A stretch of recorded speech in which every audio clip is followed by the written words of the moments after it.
Supporting a football team is a lot like being part of a cult. You give them all your money, worship the leader, and sometimes contemplate suicide pacts. We hold up our cult leaders like idols and worship them with reverence. Today, I'll be talking about the cult heroes of Birmingham City. Just to clarify, these players are not necessarily our best players, but the ones that the fans have made an intense connection with. Hello and welcome to TCFC, I'm your host Tom Campbell and you're watching my first edition of my 1 to 11 series, where I create a team of current and former Blues players based on a theme. Before we start, just an annoying reminder to give the video a like if you enjoy it and to subscribe to the channel. Let's go! In number 1, 2, 3, 4, 5, 6, 7, 8, 9, 10, 11, it's Olivier Tebley, because, sing it with me kids, we're all dreaming of a team of Tebleys, a team of Tebleys. A team of Terbleys. And that's the end of the video. Tebley occupies all of the spots. Thanks for watching, guys. Only joking, we have other players too. But seriously, Tebley is god tier cult hero. So he's going to be the manager today. Built like a Terminator, he'll never be forgotten for running into a tackle in that famous Millwall game with only one boot. Although his touch and overall skill level are closer to Ndoye than Messi, his commitment and drive made him a fan favourite, and he had a decent run at right back for us. My main memories of him playing are him charging down the right hand side with the opponent defenders running away either out of fear or just that they couldn't be bothered to tackle him as he posed such little attacking threat. Not only was he a footballer, he's also always had an eye for business, buying his first plot of land early on in his career. Since then, he's become the first African cognac producer. Is there anything this man can't do? Okay, so let's begin the team properly. In the middle of our goal, it's Lee Camp. Like a lot of people who make this team of misfits, he's proper Blues. With a cheeky grin and a knack for saving penalties, it's no wonder that Camp was one of the few players to get himself a song in recent years. If we're being honest, there's a lot more talented keepers out there, but he was part of the furniture and we loved him. It seemed that he loved us too. So much so that after we released him, he refused to leave St Andrews and now sits on the bench for Coventry. Lee, you can stay as long as you want. We'll probably re-sign you when we're in League One. At right back, it's Paul Caddis. Caddis was a solid right back who chipped in with goals and assists, being a fairly reliable penalty taker. However, his place on this list is down to one magic moment. 2-1 down away at Bolton. We needed a goal more than we've ever needed one. After a vintage Blues goalman scramble, Caddis levitated into the air and booped it into the net, sending every Blues fan into pandemonium. I still get goosebumps thinking about it. He was generally liked while at Blues, but it was that moment that cements his place on the list. First centre-back, Darren Purse. Proper hard man here. Darren Purse really shot into cult hero status when he became a penalty king. At a time when other more traditional penalty takers was firing wide, Purse stepped up and his equaliser at the Millennium Stadium was an absolute thunderbolt. He'd miss a few after that and be taken off penalty duty soon, but that run was legendary. He set the tone in the 3-0 derby win against the Scum early on, somehow not being sent off with a bone-crunching tackle against some Pratt Villa player. Don't remember which one it is. That tackle sent them a message, and the message was, we are coming to kill you.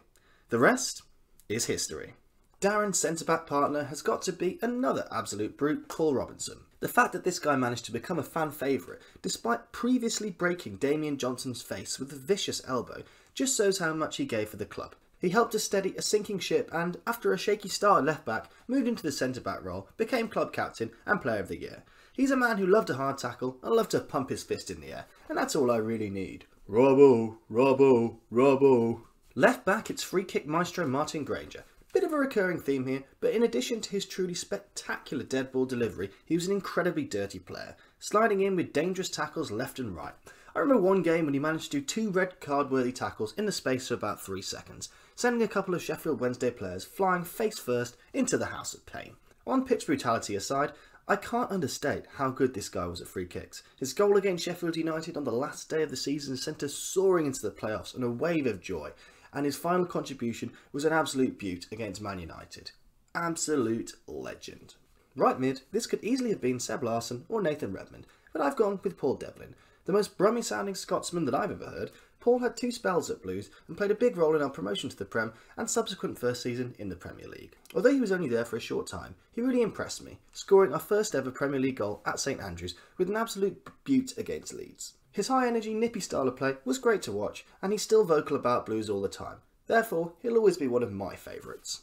Deciding who to put in centre midfield was quite tough, and I had to leave out the likes of Chekandoy and Damien Johnson. However, my first choice centre mid is a bit of a sad one with Aliou Cisse. Probably the most hard-hitting player on this list, which is some statement. He was red carded in his debut, which is the most Blues thing that I've ever heard, although it was a dive from Ashley Cole. He also managed to pick up 10 yellow cards by the new year, so he's booked almost every time he played. Tragically, he lost the majority of his family in a boat accident and was never quite the same, which is completely understandable. Nevertheless, his time at Blues was memorable. He currently manages Senegal, who finished runners-up in the African Cup of Nations in 2019. Perhaps one day he'll return to manage us. I know I'd love to give him one more ole, ole, ole, ole, Cisse, Cisse. Cisse's partner on the list was his partner at Blues, the one and only Robbie Savage. I really didn't want to include him because I'm still annoyed about the way he left us, but he is the only choice. When he played for us, he was king. Running all over the pitch, winding up the other team and getting stuck in. He was like a blue-blonde blur that never stopped moving, unless it was to wind up his opponents. He was crucial in all of our derby wins, and getting Dion Dublin sent off was probably his finest achievement to date.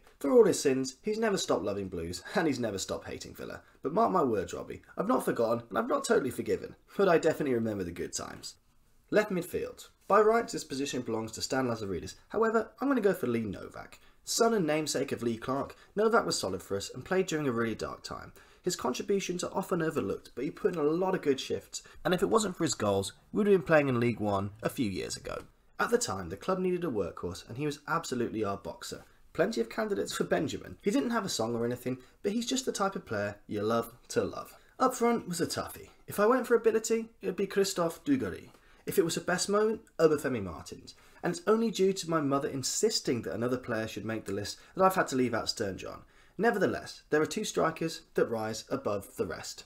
Quite literally in the case of Nikola Zigic. Standing at 6'7½", his height alone was likely to get him on this list. Zigic has had an interesting life.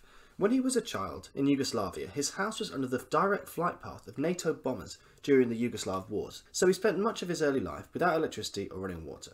Now that's not why he's a cult hero for us, I just thought it was quite interesting. His goals and performances against Villa, West Ham and Arsenal in the Carling Cup were hugely important to the greatest moment in the club's history, and despite getting relegated with us, he stayed to collect a giant paycheck. Thanks very much, Nick. Although he was a controversial figure, he made great contributions with 4 goals in one game against Leeds, and kick-started our revival in that Bolton game with a superb header. I actually had the pleasure of meeting him once, and he's so sound. I still have the signed napkin to this day.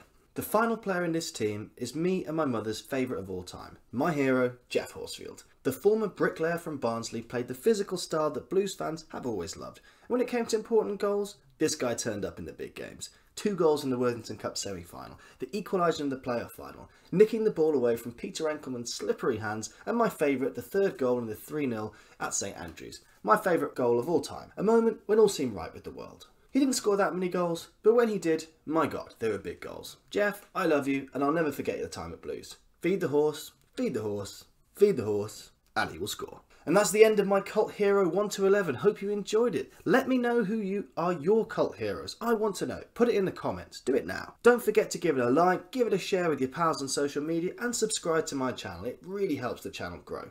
And finally, thanks so much for watching. Have a fantastic weekend, hopefully with the Blues win, and keep right on to the end of the road.